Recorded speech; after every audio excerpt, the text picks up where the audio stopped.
Je vous invite à vous installer confortablement et à fermer les yeux, comme si, en écoutant ma voix, vous choisissiez déjà de vous choisir, comme si, dès les premiers mots que je prononce, la profondeur de votre être venait à vous pour vous permettre de cueillir les fruits de votre bonheur et de votre amour intérieur. Et quand je vous parle de fruits, je ne sais pas lequel est votre préféré, ni même si vous aimez les fruits. Mais vous pourriez penser à quelque chose ou à quelqu'un que vous aimez. Alors bien sûr, il serait normal de penser à vous-même en premier, car comme vous le savez certainement, vous êtes votre premier amour et vous vous aimez depuis votre premier souffle et peut-être même avant. Et pendant qu'une partie de vous choisit de faire confiance à ma voix pour l'amener exactement à la reconnexion avec l'amour de vous-même, une autre partie pourrait continuer de se détendre encore plus profondément afin d'écouter mes histoires et leur donner tout l'espace nécessaire pour être heureux et exister. Il y a quelques jours, en lisant le journal, j'ai découvert une étude qui disait que la plupart des gens vont au travail en ne pensant qu'à la fin du mois et à l'argent qui sera versé, tandis que d'autres s'y rendent en pensant au bonheur d'exercer. Et il était posé là la question de choisir un camp. Mais je dois vous avouer que c'est un peu flou. Et d'ailleurs, je ne sais pas si vous avez déjà choisi votre camp, bien qu'il ne s'agisse pas d'un combat, plutôt d'une victoire intérieure. Ma voix a déjà choisi le vôtre, votre camp, la victoire de votre bonheur et de votre amour intérieur. Et pendant qu'une partie de vous commence à se détendre de plus en plus profondément, une autre choisit la sérénité, celle qui sommeillait en vous depuis tant d'années. Et quand je vous parle de camp, je ne vous parle pas de camp dira-t-on ou de camp de redressement. Je vous parle de camping et de liberté. Et d'ailleurs, j'aimerais vous raconter l'histoire d'une femme qui adorait les campings 5 étoiles. Elle avait choisi d'acheter un bungalow à l'année, à 2 pas de l'océan. Son bungalow était XXL, tout confort, et elle l'avait décoré à son goût. Elle avait fait de ce bungalow un havre de paix, un endroit où elle aimait se ressourcer. Bien sûr, parfois elle aimait être seule, avec un livre, et écouter simplement les oiseaux chanter. Bien sûr, parfois elle aimait accueillir des amis, partager son bonheur avec eux.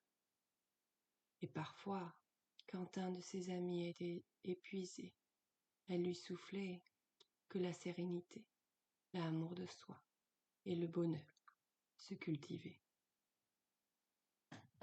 Elle adorait aller se promener au bord de l'océan, entendre le bruit des vagues.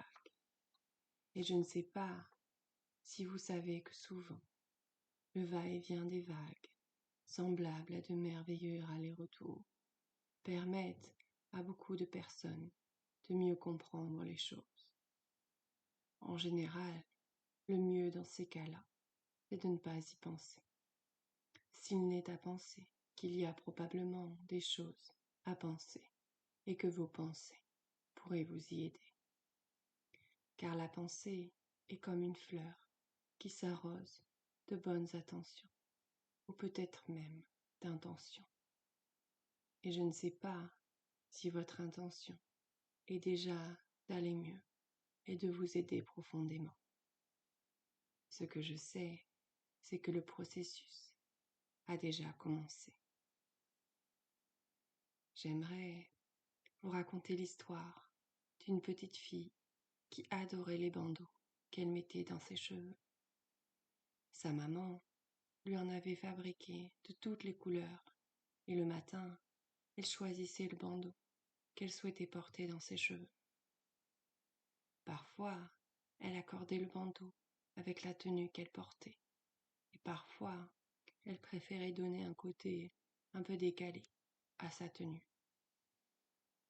Elle n'avait que 8 ans, mais elle savait déjà ce qu'elle voulait mettre, ce qu'elle aimait, et ce rituel chaque matin devant le miroir la faisait sourire. Une fois son bandeau ajusté, elle se regardait dans le miroir de l'entrée et se disait : « Tu es parfaite comme tu es, ma princesse. » Ce rituel faisait beaucoup rire ses parents. Il faut dire que c'était ce que lui disait sa grand-mère depuis sa naissance, à chaque fois qu'elle la voyait, en lui faisant un bisou. Et la petite fille se répétait tous les matins cette phrase que sa grand-mère lui disait, comme un baiser déposé sur son front. Un jour, alors qu'elle était plus grande et que tout allait bien, elle questionna sa grand-mère parce que, depuis peu, elle avait comme un poids sur le cœur. « Mamie, on m'a dit que la perfection n'existe pas, et j'ai appris à l'école qu'il y a peu de princesses. Alors, je me demande pourquoi tu me dis ça, depuis toujours. » « Ma chérie, tu sais, regarder le monde, ce n'est pas l'observer par le trou de la serrure. Tu es parfaite comme tu es. Ton cœur est bon. Ta joie est immense. Je veux simplement que tu saches à quel point tu es aimée, à quel point tu es un trésor, à quel point tu peux t'aimer tel que tu es. Si on arrosait chaque graine d'amour dans le cœur des enfants, je peux t'assurer que le monde serait encore plus parfait. Alors, j'arrose tes graines de mon amour pour que ton amour pour toi grandisse au fur et à mesure que tu prends des centimètres, et même après. Et bien sûr, je sais que ton amour suffit pour faire pousser tes graines, mais je t'offre le mien également. » Et la petite fille se sentit de nouveau comblée et pleine d'énergie. Elle avait compris ce que sa grand-mère faisait depuis tant d'années, et son poids sur le cœur s'était envolé. Je crois savoir que cette petite fille a bien grandi et tient une boutique dans le centre de votre ville, peut-être même juste à côté. Et je ne sais pas si vous êtes déjà allé dans cette boutique ou si quelqu'un a pensé, quand vous étiez enfant, à arroser de son amour les graines d'amour de votre cœur pour que vous sachiez vous aussi vous aimer. Ce que je sais, c'est qu'il est possible pour vous de les arroser maintenant pour une guérison spontanée. Vous vous aimez déjà. C'est un fait. Maintenant, imaginez un bocal vide devant vous.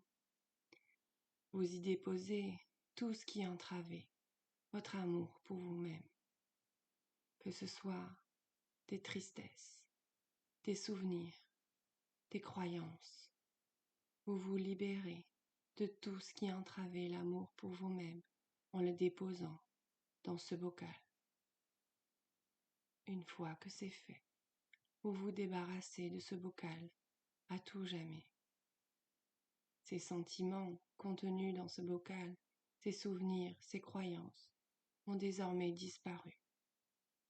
Vous pouvez mettre à l'intérieur de vous tout l'amour que vous souhaitez, vous remplir d'amour, de sérénité et de toutes les belles choses que vous voulez avoir en vous.